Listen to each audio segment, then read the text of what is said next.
કૃષ્ણ કનૈયા લાલ કી જય. ભક્તિ સત્સંગ નિર્મલા પરમાર ચેનલમાં આપ સર્વનું હાર્દિક સ્વાગત છે. વિસરાતી જતી વ્રત કથાઓમાંની આ એક વ્રત છે, જે વીરપસલી, જે શ્રાવણ માસના પહેલા રવિવારે આ વ્રતનો પ્રારંભ કરવો અને બીજા રવિવારે પૂરું કરવું. આજે બહેન ભાઈને ત્યાં જમે અને ભાઈ બહેનને યથાશક્તિ ભેટ આપી અને રાજી કરે. વાર્તા આ પ્રમાણે છે. એક કણબી હતો. તેને 7 છોકરા અને 1 છોકરી. છોકરી પરણાવેલી ખરી, પણ સાસરિયામાં વિરોધ થયેલો એટલે એને કોઈ તેડવા ન આવે. 6 ભાઈઓ તો કમાઈ અને ઘણા ધનવાન થયા અને અલગ રહેતા હતા. 7મો ભાઈ સૌથી નાનો. ગમે એટલો પરિશ્રમ કરે તો પણ માંડ પેટ પૂરતું જમવા મળે. ડોસો ડોસી, બહેન અને તેની સ્ત્રી બધા ભેગા રહે. ખાનારા જાજા અને કમાનાર એકલો, એટલે તેઓ નિર્ધન જ હતા. બહેનને થયું કે મારાથી બને તો મારા ભાઈને હું ટેકો કરું, એમ સમજી અને તે 6 ભાઈઓ પાસે કામ માંગવા ગઈ. ભાઈઓ અભિમાનના ભરેલા હતા અને ભાભીઓનું તો પૂછવું જ શું. તેમણે પહેલાં તો કામની જ ના પાડી દીધી. પછી ભાભી બોલી, કામ તો નથી, પણ અમારા ઢોર ઢાંખર ચારવા જજો, 1 વેડાનું વધ્યું ઘટ્યું ખાવાનું આપીશું. બહેન તો ઢોર ચારવા જાય છે અને 6 મોટા ભાઈઓને ત્યાં ઘરેથી વધેલું ઘટેલું લાવી અને ખાય છે. એક વેળા બહેન ઢોર ચરાવવા જતી હતી, ત્યાં નદી કાંઠે સરખી છોડીઓ નાતી ધોતી જોઈ અને એણે પૂછ્યું કે બહેનો, આ શું કરો છો? તો છોકરીઓ બોલી કે આજે વીરપસલી છે અને વીરપસલીના દોરા લઈએ છે. દોરા લીધે શું થાય? છોકરીઓ બોલી કે 12 માસ ભાઈને સુખ મળે. મારે વીરપસલીનું વ્રત લેવું છે, પણ એ વ્રત સી રીતે થાય એ મને શીખવાડો ને. છોકરીઓ બોલી, આજે આ ભાઈને દોરો બાંધવાનો અને ભાઈ જે આપે તે જમવાનું. બહેને વિચાર કર્યો કે મારે તો 7 ભાઈઓ છે, એમાંથી 6 ભાઈ તો બોલતા પણ નથી. નાનો ભાઈ તો નિર્ધન છે, તો મારું વ્રત ઉજવશે કોણ? તો એ તો દોરા લેવા બેઠી.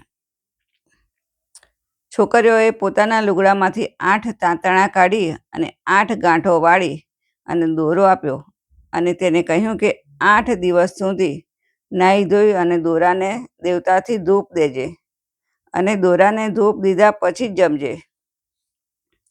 અને 8 દિવસે દોરો ઉજવી અને પીપળે બાંધી દેજે. બહેન તો દોરા લઈ અને આવી અને માતાને કહેવા લાગી કે મામા, આજે મારે તો વીરપસલીનો દોરો લીધો છે, એટલે ચૂલામાં દેવતા ઠારવશો નહીં. માં કહે કે સારું. આ વાત 6 ભાભીઓ જાણી ગઈ અને ભાભીઓના મનમાં તો ઝેર ભરેલું હતું. એ તો ચૂપચાપ આવી અને ચૂલામાં પાણી રેડી અને દેવતા ઠારી દીધો. બહેન તો નાહી ધોઈ અને નદીએથી આવી અને દોરાને ધૂપ દેવા ગઈ. દેવતા લેવા ગઈ તો જુએ છે તો ચૂલામાં પાણી. એને થયું કે અવશ્ય આ ભાભીઓના જ કામ હશે. પછી તો તે હંમેશા સીમમાં દેવતા લઈ અને જવા લાગી. સીમમાં દોરાને ધૂપ દઈ અને ગાય માતાને વાર્તા સંભળાવી. આમ કરતાં કરતાં 8 દિવસ પૂરા થયા. આજે વીરપસલીનું ઉજવણું કરવાનું હતું, એટલે તેણે માને કહ્યું કે માં, આજે તો મારે વ્રતનું ઉજવણું છે, ભાઈ જે આપશે એ જમીશ. એ તો ભાઈઓને ત્યાં ગઈ અને પૂછ્યું કે ભાભી, મારા ભાઈ ઘરે છે? ભાભી તો છણકામાં બોલી કે તારા ભાઈને તું જાણે, હું શું જાણું. બહેનો તો ત્યાંથી ચાલી નીકળી. બીજા ભાઈને ઘરે ગઈ, ત્રીજા ભાઈને ઘરે ગઈ, એમ 6 ભાઈઓના ઘરે જઈ અને પાછી ફરી. છેવટે તે નાના ભાઈના ઘરે આવી અને ડૂસકું ભરતા બોલી કે ભાભી, મારા ભાઈ ક્યાં છે? નાની ભાભીએ તો નણંદબાને બાથમાં લીધા અને માથે હાથ ફેરવી અને કહ્યું કે બહેન, હું જાણતી હતી કે મોટેરા તો બોલશે પણ નહીં. એણે બહેનને કહ્યું કે તમારા ભાઈ હમણાં જ ખેતરે ગયા છે, માંડ પાદરે જ પહોંચ્યા હશે. બહેન ત્યાંથી દોડવા લાગી અને પાદરે જઈને જુએ છે તો ભાઈ તો ઘણા છેટે દેખાયા. એણે સાથ દીધો કે ભાઈ ભાઈ વીર પસલી. ભાઈ તો ખેતર પાસે પહોંચેલો અને બહેનનો સાથ સાંભળી અને ઊભો રહ્યો. બહેનની વાત સાંભળીને ભાઈ બોલ્યો કે અરે રે બહેન, હું તને શું આપું? મારી પાસે શું છે? ભાઈ તમે જે આપશો તે હું 1.25 લાખનું ગણી લઈશ. બહેન બોલી. ભાઈએ તો બહેનને બી માટે લીધેલા 1.25 શેર કોદરા આપ્યા અને એક માટીનું ઢેફું આપ્યું અને પછેડીથી છોડી અને 1 પૈસો આપ્યો. બહેને તો કોદરાને ઘઉં માની લીધા અને ઢેફાને ગોળ માની લીધો અને પૈસાને સોનાનું નાણું માની લીધું. એ તો રાજી થતી ઘર ભણી નીકળી. ઘરે આવીને જુએ છે તો એનો વર તેડવા આવ્યો હતો. કોઈ દાડો નહીં અને આજે તેડવાનું ક્યાંથી સૂઝ્યું? એને તો વ્રત ફળ્યું. જમાઈ બોલ્યો કે હું તો તેડવા આવ્યો છું, આજ ને આજ મોકલો, હું તો તેડીને જ જઈશ. સાસુ કહે એવી ઉતાવળ શું છે? ઘણે દાડે આવ્યા છો તો આજનો દાડો રહી જાઓ, કાલે જજો. જમાઈએ હઠ પકડી, ના હું તો આજે જ તેડીને જઈશ. સાસુએ દીકરીને વળાવવાની ગોઠવણ કરવા માંડી. ઘરમાં જોયું તો દીકરીને આપવા જેવું કંઈ જ ન હતું. 6 ભાભીઓને ટીખળ કરવાનું મન થયું. તેમણે ચીથરા, સાવણી, જૂની ઈંડોણી અને કપડાના ડૂચાનું પોટલું વાળ્યું અને નણંદને માથે ચડાવ્યું. ડોસી તો દીકરી અને જમાઈને વળાવી અને ઘરે આવી. ત્યારે ડોસીને થયું કે દેવતા વિના દીકરી દોરાને ધૂપ ક્યાંથી દેશે?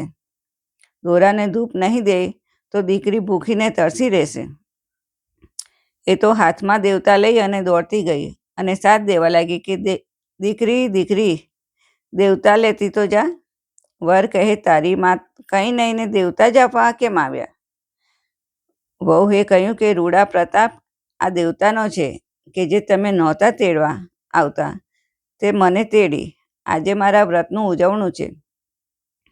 એમ કહી અને વરને વાવને ટોળલે બેસાડી અને વહુ તો નાહવા લાગી.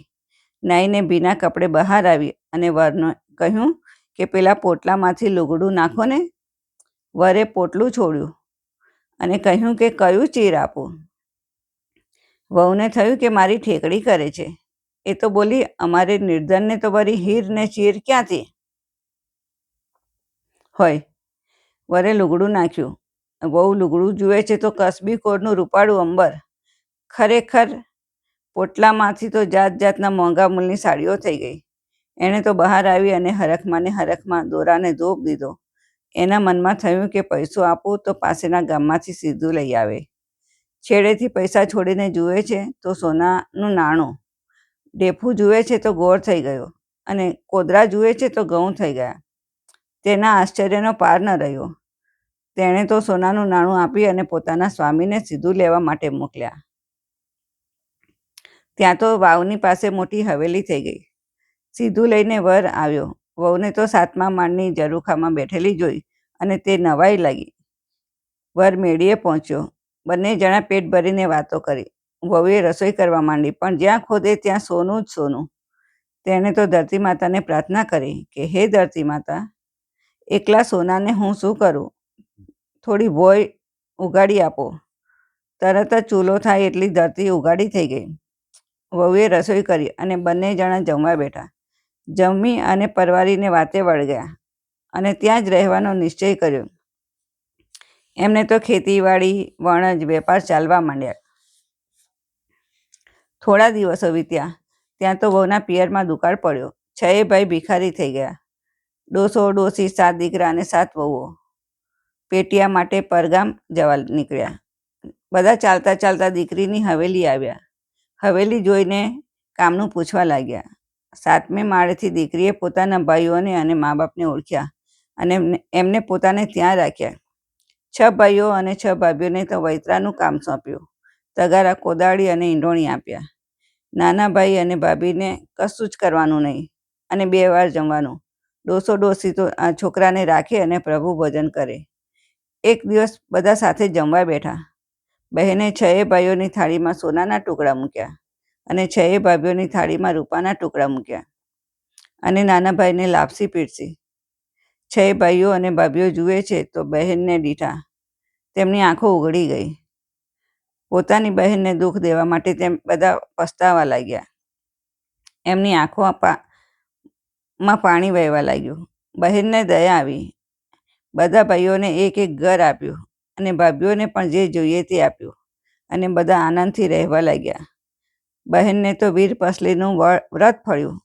જેવું બહેનને ફળ્યું તેવું અમને સૌને પણ ફળજો. જય શ્રી કૃષ્ણ.